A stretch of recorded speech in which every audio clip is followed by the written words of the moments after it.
This is the Crisscross Show. I am back and I have a lot to talk about today. I'm really excited to be back. I haven't filmed since I think July was the last time I posted, and today I'm posting a new one and it's recapping the NBA season. So anyways, before I get into this, I'm going to show you a jersey and then I'm going to get right into the episode. So anyways, let's get into that jersey. All right, again, like I said, last time I filmed was back in July. So I have a jersey for you guys. This is actually a new one. I bought this right as the NBA season started. It's a LeBron James classic jersey. This is the Lakers classic jersey this year. I really like their city jersey, but I never got around to buying it. I bought this one before the city jersey came out, so I was kind of stuck with this one. It's kind of a little wrinkled just because I did wear it today. And I was kind of loafing around during the Laker game, so it kind of got wrinkly as I wore it. But anyways, back to the regular scheduled program. Here we go. So before I get into it, I just want to tell you guys why I haven't filmed since July. It's been probably my longest hiatus from this show. But to get into it, I haven't filmed in a while because my whole schedule changed. Obviously, last year I was filming at least once a week or once every 2 weeks or once every month. And I had a whole different schedule back then. So I lived in Illinois back then. And now that I live in Texas, my school schedule has changed. I get out of school at 3:40 and now I go to the gym. I signed up for a gym membership lifetime and I've been going there. So I haven't filmed in a while just because after school I go to the gym, and after gym I come home, and I'm usually coming home like at 8:30 or 9. And then I got other school stuff to do. And by the time that's over, it's like 10, 11 o'clock. I am filming at like 10:40 right now, 10:40 p.m. So just to kind of tell you guys, it's been really busy living here in Texas. But anyways, as you guys can see, I've been competing in a lot of races. I've been doing a lot of exercises. I've been biking, running, all that stuff, playing a lot more basketball, all that other stuff. Trying to really work my way through Nike and trying to get a sponsorship from them. So again, I've been really busy myself too with just life, and also with running and biking and, you know, playing basketball, watching basketball. So anyways, that's been my life recently. I'm hoping to upload another one right before the playoffs begin, probably Thursday. And then kind of do it more regularly, like, you know, every 2 weeks, every week, now that the NBA playoffs are going on. I do have a lot to say about basketball, so I'm hoping to kind of film a lot more, I mean, even just shorter episodes. This one's probably going to be a really long one, but even just more shorter episodes. Anyways, that's been my life recently and why I haven't been on since July. And here we go. Here's to the actual program. Okay, so I wanted to give you guys my thoughts on the NBA season.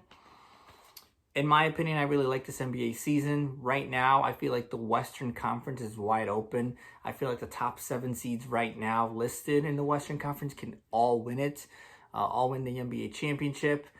I think the highest wins in the Western Conference is 53 wins, and it's Denver. And yet, I don't even believe Denver is like the best team in the Western Conference. The Eastern Conference, I feel like, is a 3-team conference. I feel like Philadelphia, Milwaukee, and Boston. Either one of those 3 teams is gonna come out of the Eastern Conference. I feel like Cleveland is still maybe a piece or 2 away. New York, I don't really buy them. They're just a good regular season team. And Brooklyn, obviously, they're not trying to win anything right now. And obviously, their play-in teams aren't really that great. But the West, I feel like it's wide open. I feel like anybody can win it. The Lakers, Clippers, Suns, all those other teams that are kind of on the lower seeds, they can win it. I mean, Golden State's 6th seed, and, you know, the defending champions. You can't really count them out. I thought this season was great. I thought it was really competitive. Every team seems kind of like they all have a chance. And I really like that, just in general. But anyways, getting into some other thoughts on the NBA season. Utah, a lot of people kind of believed that Utah was going to be like this great team when they started 10-3. And then, you know, they kind of hit a reality check after going 10-3 when teams started going like, okay, like we got to take them a little bit more serious. We got to, you know, really play them. And Utah ended up missing the playoffs, missing the play-in, and finished 37-45. Again, we do this every year when a team that, isn't supposed to wins a lot of games early on, and everyone's like, oh my gosh, they're so amazing. And then everyone at the very end of the season is like, oh yeah, there's a lot of hope for them. So we do this same cycle all the time. Again, I never believed the Utah hype, and I really hope people didn't believe it, just because Utah was a fun story at the beginning of the season, and now kind of it's like, okay, they're not that good. But anyways, those are some thoughts. I thought, if you believed it, you're probably really gullible, and you're probably one of those NBA fans that believes those like quick storylines, quick juicy storylines at the beginning of the season and whatnot. I didn't believe in it just because I knew same thing happened with Washington last year, and amongst other seasons as well. We'll always get that one team that jumps right off the gate and looks good and then hits a reality check at some point in the season. Anyways, MVP race. It's a 3-person race. It's Joel Embiid, Giannis Antetokounmpo, and Nikola Jokic. Now, I think the MVP is going to go to Joel Embiid, just because that's what everyone's saying. Giannis, people don't really want to give it to him because he's played the least amount of games, and he's already won it twice 2 years ago. And also when he doesn't play, his team's pretty good. Not great, but good. And also, Jokic has already won it twice, and for him to win it 3 times, it means that he's an all-time great. And to be in that category, it means you have to start winning championships, and I don't believe Denver's going to even make it past the second round, if that. So I think it's going to go to Joel Embiid. If you're a sports bettor, if you haven't placed your bets on Joel Embiid, I think he's going to win it. I think he should win it just because his team right now is a 3rd seed, and they look really, really good heading into the playoffs. And I think Joel Embiid this year, again, he's led the league in scoring. Last year, he came in 2nd. I just feel like it's a good story to make Joel Embiid the MVP for this year. Also, Giannis and Jokic have won theirs already, and everyone's kind of like, okay, let's give it to Joel Embiid. We missed it last year, clearly. Anyways, I also wanted to mention that the NBA wanted to do a minimum games played for MVPs or for players who are battling for awards, Defensive Player of the Year, Most Improved, all that stuff.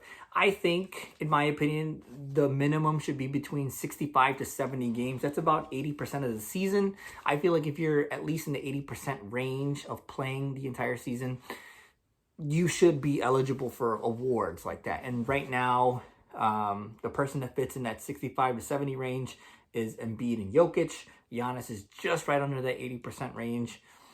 And I think that Joel Embiid and Jokic are at that range where they should be playing 65 to 70 games in between there. I know it seems like a little minimal, but again, like I said, you'll get nicked up in throughout the regular season, and you need to get rested and all this. But I understand teams resting their players towards the end of the season.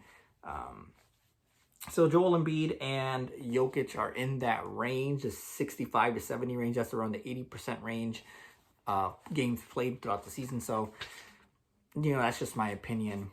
And also, again, like I said, I think Joel Embiid's going to win it. If you haven't placed your bets yet, do it. So, yeah, there you go. Anyways, that's my opinion on the MVP race and, some thoughts on the NBA season. Okay, so I wanted to jump into one of my favorite segments called Fly on the Wall.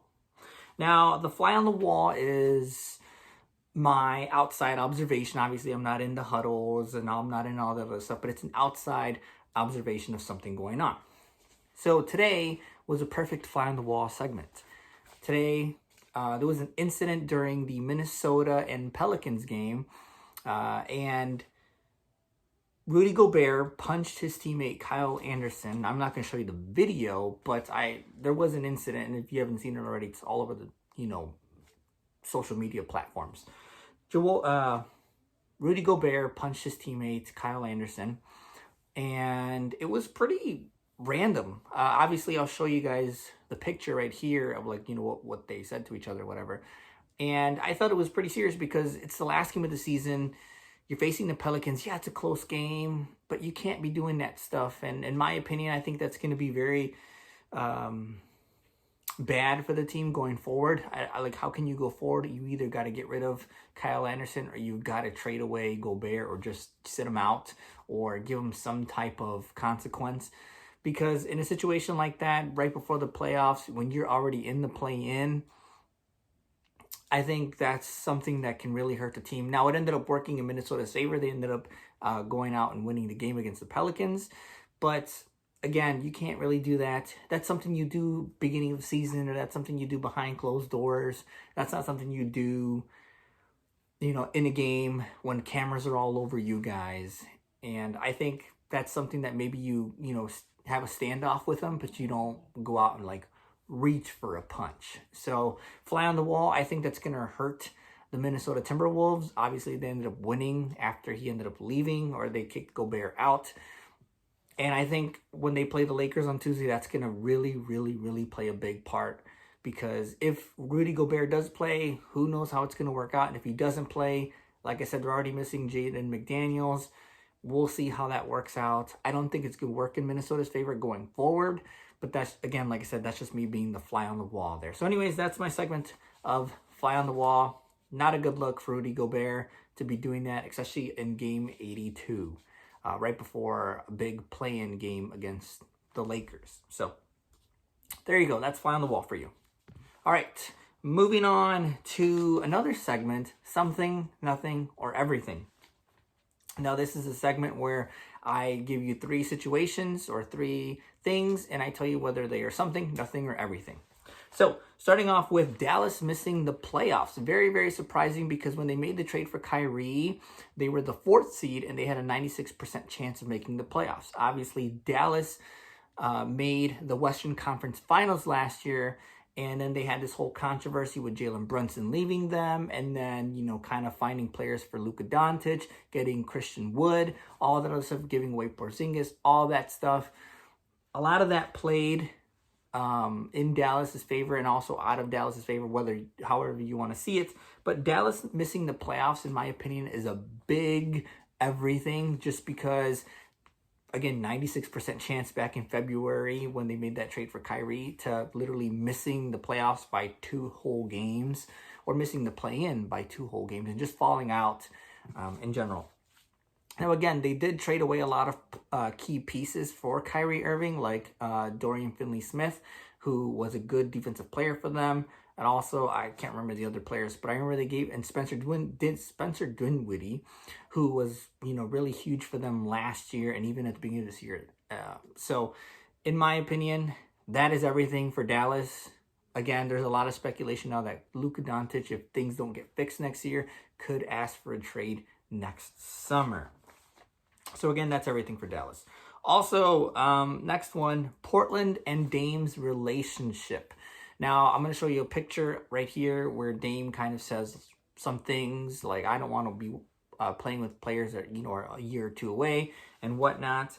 I think that this is nothing, that their relationship is going to stay intact. They're going to tell Dame something, or Dame's going to come out in the summer talking about how he's loyal and all that stuff. So I think this is nothing. Again, it's the same cycle that happened last year when they missed the playoffs, where Dame's like, whatever, how can I win? And then Dame comes out in the summer and says, oh, I'm loyal and whatnot. So I think this is nothing. Again, I'm really not going to jump into it much, because I think it's going to be the exact same cycle. There's going to be a whole, is he joining the Lakers? Is he joining the Clippers? Is he going to go out east and, compete for a championship finally? And then Dame's going to come out and say, no, I'm loyal, whatever. So, again, this is nothing. I think that was nothing. Moving on to the last one.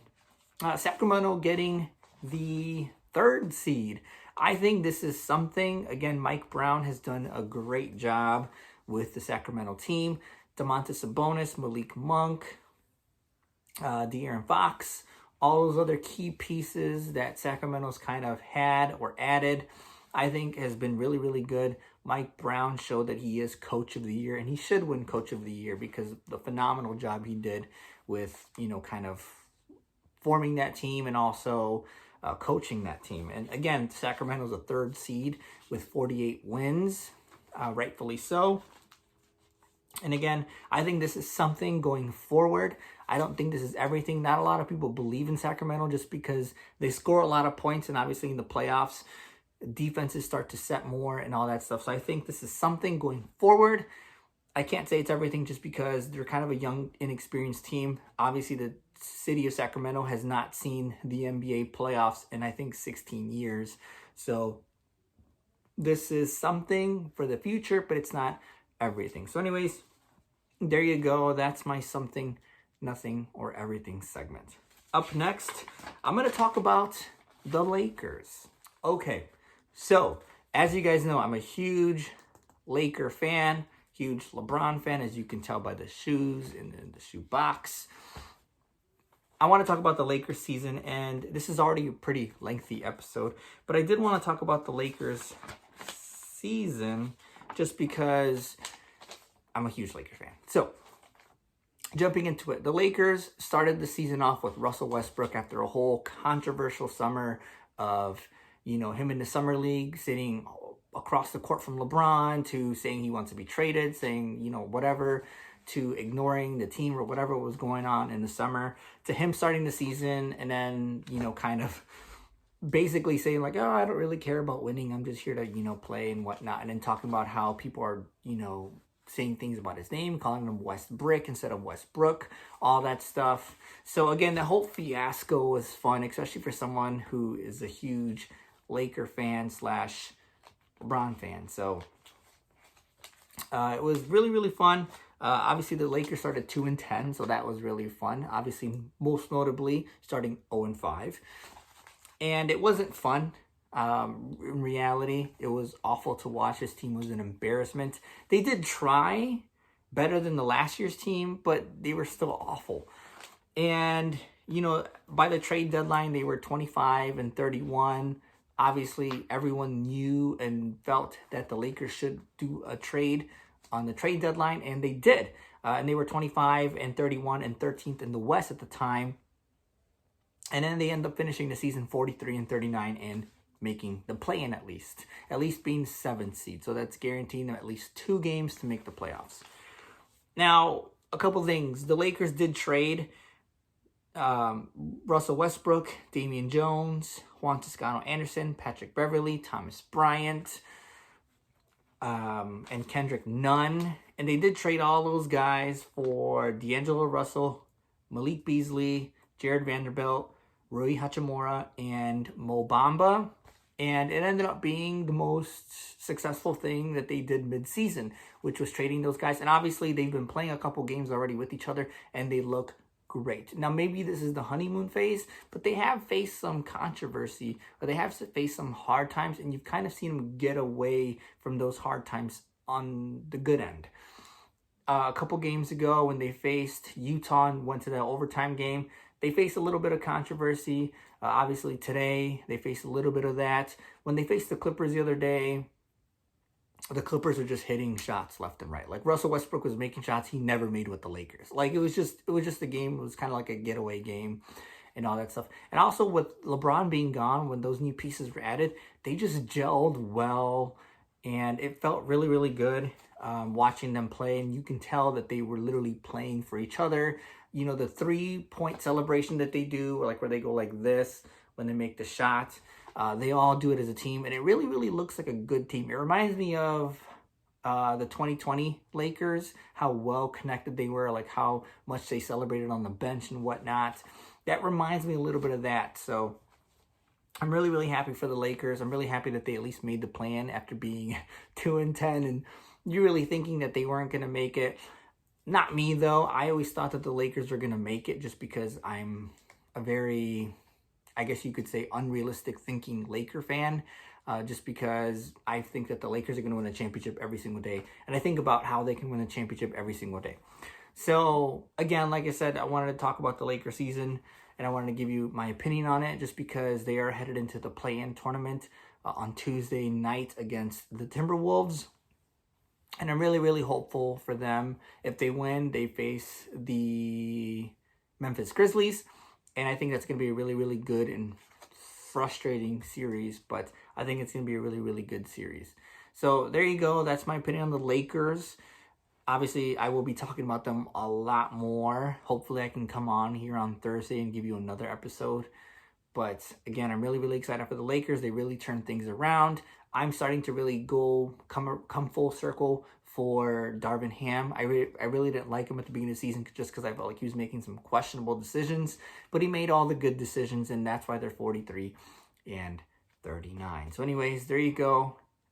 Moving on to my last segment, which is my predictions on the play-in tournament. So we'll get into that right now. Okay, so I wanted to get into my predictions for the NBA play-in tournament, which actually starts on Tuesday night. It starts off with Miami versus Atlanta. Now, currently, Miami is favored by -5.5 points. So, if that means something to you, I would bet on Miami on that covering that -5.5. Now, the Miami Heat own the season series against the Atlanta Hawks 3-1. Not that that matters now, but in my opinion, I think that matters just because the Heat, in a situation like this, are a really good team just because they're coached really, really well and they have that experience against the Hawks. Now, I think Miami's coaching is a lot better than Atlanta's. Quinn Snyder's a pretty good coach, but he's only been there for a year, and they had that whole controversy with firing their coach.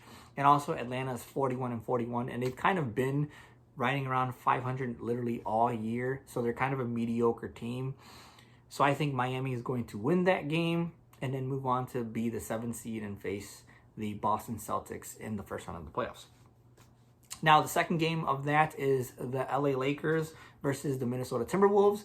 The Lakers and the Timberwolves split the season series 2-2, with the Lakers winning the last 2 games. I think the Lakers are going to win this game just because D'Angelo Russell and Malik Beasley have revenge games going on against the Timberwolves. And then also the Timberwolves kind of, imploded today with Rudy Gobert punching Kyle Anderson.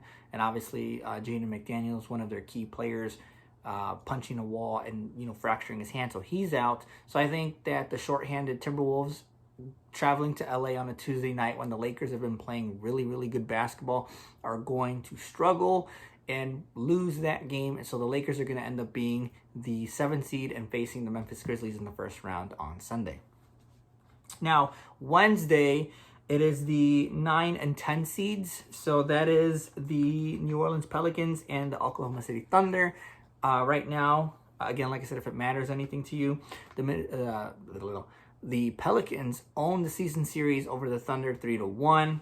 And also the Pelicans are 7-3 in their last 10 games. They did lose today to the Timberwolves, but again, I'll call that a one-off game. The Pelicans right now are favored -5 over the Thunder. I think the Thunder are just happy to be there, so they're going to lose that game because, again, they're just happy to be there. Now, that could be a trap where people don't really expect them to win and they end up winning, but I think the Pelicans have been playing really, really good basketball as of late, especially at the right time towards the end of the season. So I think the Pelicans are going to win and then, have that Friday night matchup against, I think the Timberwolves for the 8th seed. The other game is Chicago versus the Raptors. Now, Chicago finished the 10th seed and the Raptors are the 9th seed, so the Raptors will host the Chicago Bulls. The Raptors own the season series 2-1 against the Bulls. But again, this is DeMar DeRozan going back to the Raptors, going back to Canada, where he played, I think, 10 seasons. And I think this is going to be a revenge game for DeMar DeRozan. No better way to eliminate the Raptors and in Toronto. So I think this is going to be a good game for the Chicago Bulls. It's going to be in their favor, even though it is in Toronto. And we know how crazy Toronto can get with their playoff games. But again, it's a midweek. It's a Wednesday game. I think, Toronto's not really going to show up on a midweek. If it was a Saturday game, I'd fear more for the Bulls than the Raptors. But the Bulls are going to end up winning, in my opinion, against the Raptors and facing off the loser of the Hawks and Heat game, which I think it's going to be the Hawks. And I think the Bulls are going to actually make the 8th seed because, in my opinion, I think Miami's going to beat Atlanta. And then I think Atlanta's going to face the Bulls. So I think that the Bulls are going to face the Hawks, and I think the Bulls are going to beat the Hawks, just in my opinion, just because I think DeMar DeRozan and Zach LaVine are going to go off. And again, like I said, the Bulls have a pretty good defensive team. They've just kind of struggled recently with scoring buckets. So I think the Bulls are going to go off against the Hawks and then end up sneaking into the 8th seed, which they face the Milwaukee Bucks, which is probably going to sweep them. So anyways, there you go. That's my opinion on the play-in tournament. I think the Lakers are going to be the 7th seed, and then the Pelicans are going to be the 8th seed, and I think the Heat are going to be the 7th seed, and then the Bulls are going to be the 8th seed. I do want to come on here on Friday or hopefully Thursday night to talk about the actual playoffs and give you my opinions on the first round series. But again, we'll see how that goes. We'll see how my schedule is on Friday. But anyways, I'm happy to be back. Let me know what you guys think about anything I said, whether you agree with me, whether you disagree with me, whether you hate me, whether you like me or whatnot. I really love to hear your opinions and, maybe any things that you want me to talk about that are about sports. I'm happy to be back, like I said. I'm really excited for the NBA playoffs. I have a lot of opinions. I might post more on my stories for my Crisscross show, just raw moments about, a reaction to a game right after a game, so it's raw and not like, kind of I had time to think about it. But like I said, I'm happy to be back, and, I'll see you guys on the next one. Hopefully you enjoy this video.